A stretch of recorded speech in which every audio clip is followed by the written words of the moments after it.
welcome back to the channel. In today's video, we're going to be talking about lesson ideas for the first few weeks of school. I just finished up my second week and a half, and these are some of the lessons that I have done, and they've gone really well in the beginning of the year. So first up, let's start with our little kids. So kind of kindergarten through first grade.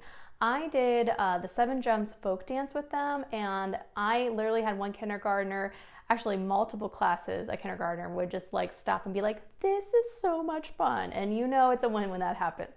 So for the 7 Jumps dance, what you're gonna do is first make a circle. And in kindergarten, to make a circle, and actually with all my kids, I have a circle procedure where I have students in rows. So row 1, row 2, row 3, row 4, row 5 sometimes. And so what I have them do is I say, okay, first step is standing up. They stand up without any voices. Okay, if we do that, then awesome. Then we turn our bodies, and I have them say I'm standing in my row, I would turn this way, and we would create 5 lines or 4 lines. Let's go with 4 because most of my classes are those 4 rows.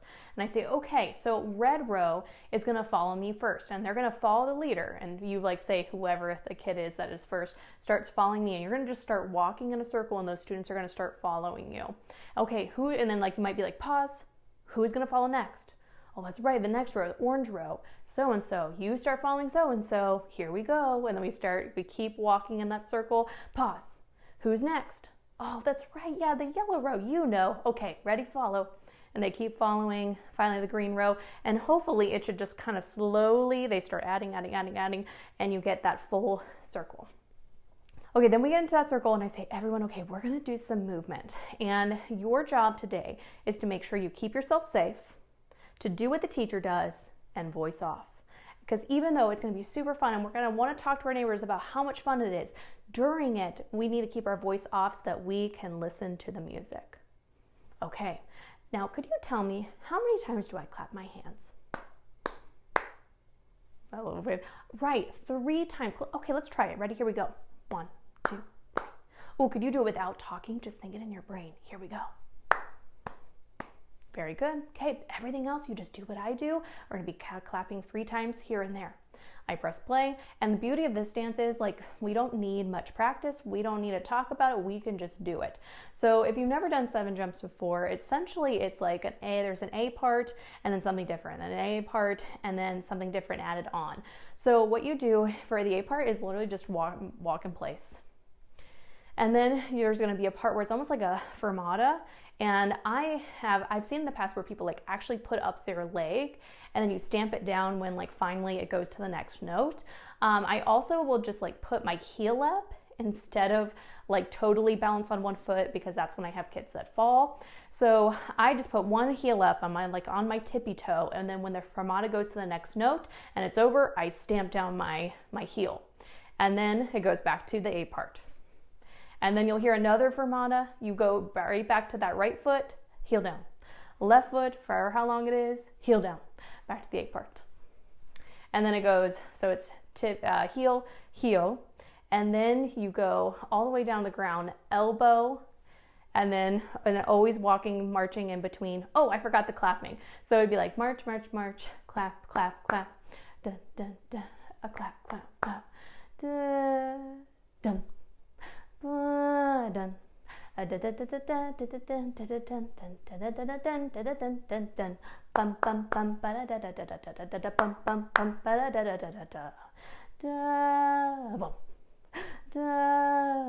Okay, now I got it. Sorry, I had to kind of sing through the song there. So you're adding on every time, and sometimes the fermatas are longer, sometimes they're shorter. And so finally elbow, elbow, and then finally on the 5th time, I actually slide and lay all the way down to my stomach. And it's just so simple, so cute. It kind of helps them with their listening, as they have to listen for that kind of downbeat of when they are going to actually do the movement.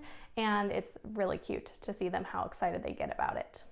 All right, 2nd and 3rd grade, it's not quite much a lesson idea as in something that you might want to do to set yourself up for success in the long run. So I teach 2nd and 3rd grade how to take the bars, the keys off of the mallet instruments on and off without breaking that pin or peg that holds it in place, because I have a lot of them that are broken, and I just realized that you can like order replacement pins and just put them in, and I never knew that for the longest time, so I'm going to do that. But I don't want them to continue to break because we have so many that are broken, and it just, makes it so hard to get out the instruments. The keys are falling off and things like that.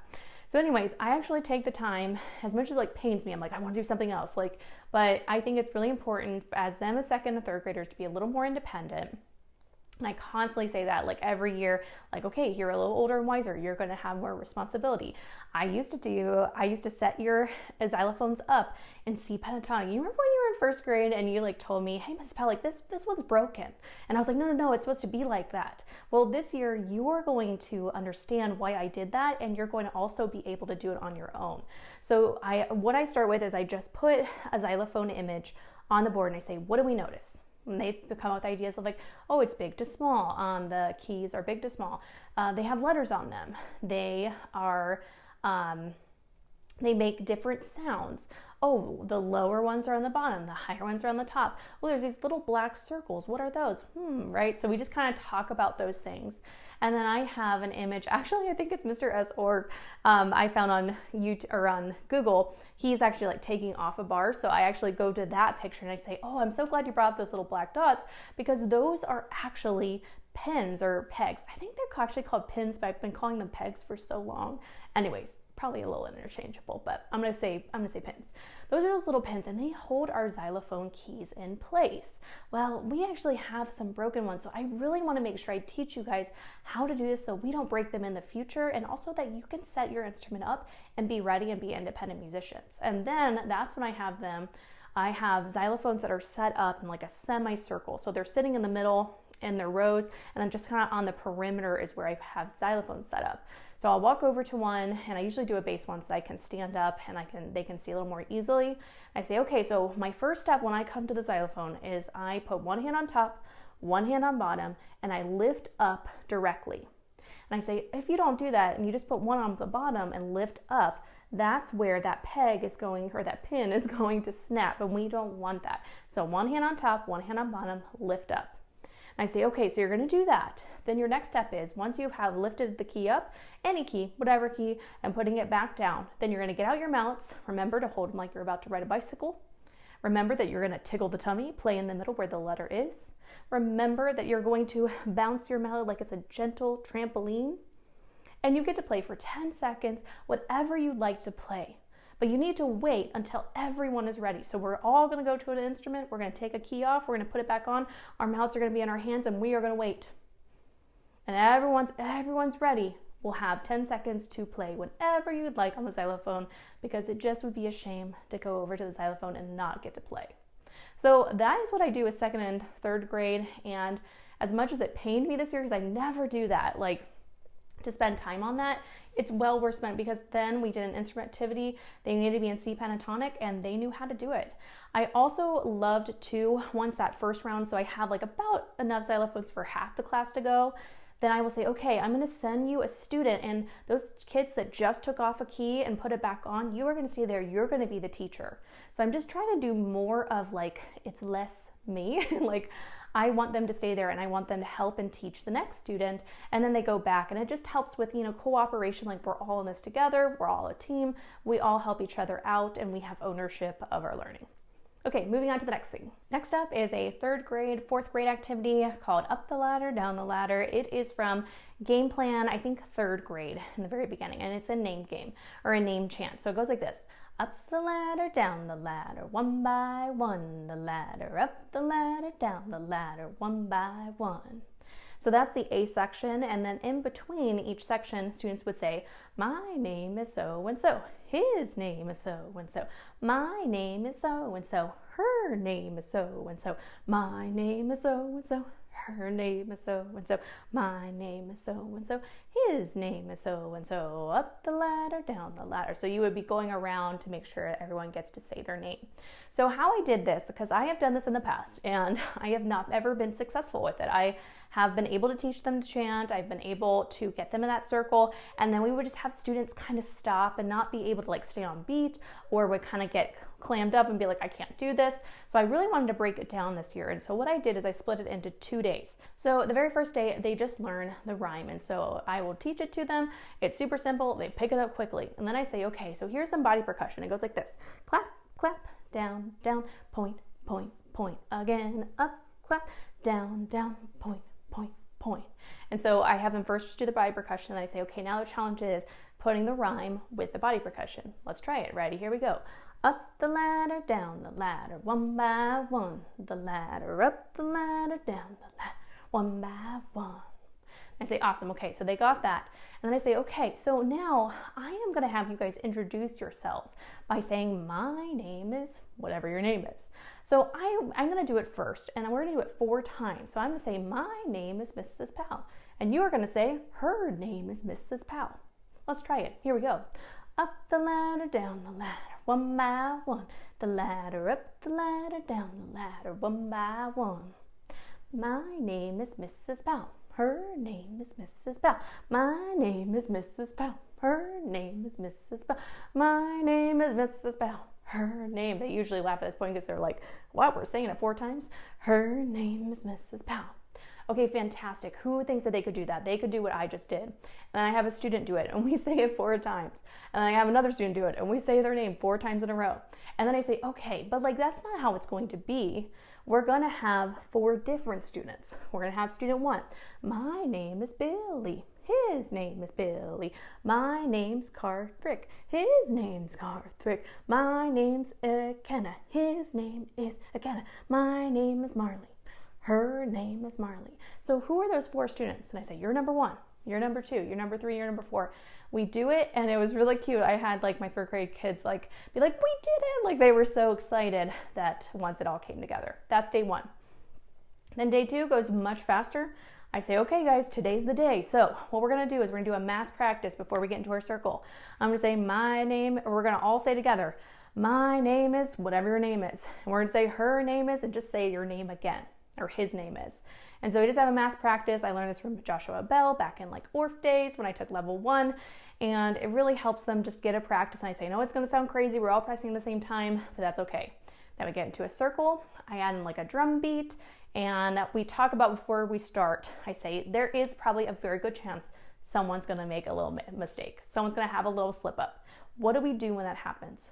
What have we talked about in being, a family, being there for each other, being kind? How will we react when a student maybe messes up or the teacher messes up? Well, first up, we're going to try and just keep going. If we can keep going, awesome. It's okay, brush it off. If we can't and we stop, that's okay. Good try. We're going to try again. Being kind to the student. Okay, then we go through. And so it has been, actually was successful this year because I think I just broke it down more this year and gave ample time for practice. And so they really enjoyed it.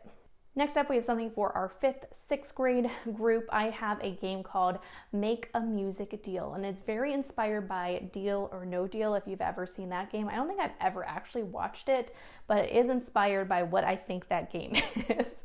So we go over, I have like little money formats of like the whole note in money form and the half note in money form. So we go over like that it's named as a whole note. How many beats are in a whole note? 4. So if you get a whole note, it's going to be $4. If this is a half note, it's worth 2 beats. So if you get it, it's going to be $2. Here's a quarter note. It's worth 1 beat. So it's going to be $1. And then I have also 8th note, which is like a coin, 50 cents. It's because it's a half of a beat. And then I have a 16th note, single 16th note. It's worth a 1/4 of a beat, so it's worth 25 cents. So we go over that. Then I split the class into 2 teams. And I have them come up and they have cases like 1 through 10 or 1 through 12. I think it's 1 through 10. And so a student will come up that's a representative of their team. They're going to click on or pick a case. It's going to open up and it's going to show a note value. And it might be like a quarter note. It might be whatever, all those different ones that we just talked about. And let's pretend it's a quarter note. So they have to think, are they going to take the deal, take that money, or are they going to say no deal and take a chance? Well, a quarter note, we like to start talking about like, well, how many beats is in a quarter note? Oh, that's right, it's one, so it's $1. So there is like half note and whole note that possibly it's kind of middle of the road, or it could be eighth note or 16th note. And they say, let's say they say deal. Okay, they're like, I'm not going to take a chance. Then all right, that team has gotten $1, and we move on to the second team, and they go up and pick a case. And let's say this time they luck out, it's a whole note, and so they're like, yeah, we're taking, because we talk about, oh yeah, it's 4 beats, $4, they're going to take it. Let's say the next group goes, it's an eighth note, and they're like, I'm going to take the chance, no deal. And sometimes it'll pay off, and it'll be like a half note, and sometimes it won't, and it'll be like a 16th note. So it's just remembering note values, and then after that, that's the first day. So I just play whole group, and it's kind of fun because with just 10 cases and how low it is, I'm like, all right, the winning team won $12.50. Please don't spend it all in one place. You probably each can get like 50 cents of that, right? So it's just kind of silly also that's such a low number.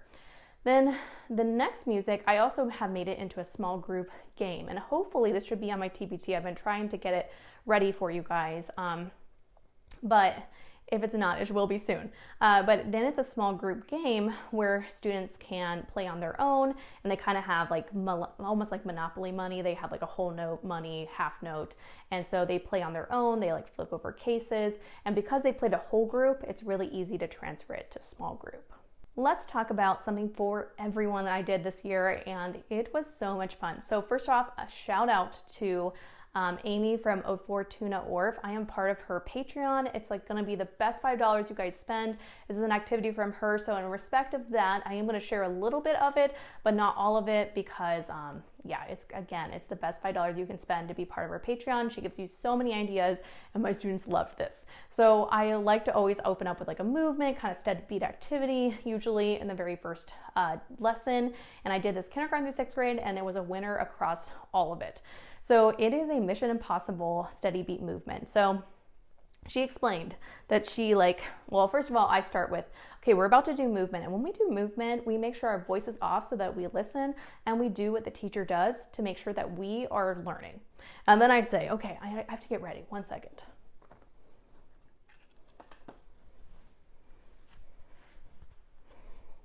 I usually do this like facing away from them. And then I like turn around. They're like, what? What is she doing? And so then she has I press play on Mission Impossible. She kind of has like a remix version. And she does all these like spy-inspired steady beat movements that are just hilarious. And the kids, again, loved it. So they just followed me. It was a Mission Impossible remix. So it even like had a good, really even better beat than it. Students usually recognized the song. And then I did realize though, after with my little kids, I had to talk to them about like, why did I do that? Like, oh wait, it's a spy. Spies wear disguises. Like they took a second to figure that out, but we got there. So that was super fun. If you want to check it out, it is on her Patreon over there. I highly recommend it. Those are some lesson ideas for you guys. I have, I think, first day lesson ideas K3 and first day lesson ideas 4, 5, 6 over on my channel. If you are looking for more ideas for the first few weeks of school, I hope that you have had a great start to the school year or are going to, and I will see you guys in the next video. Bye.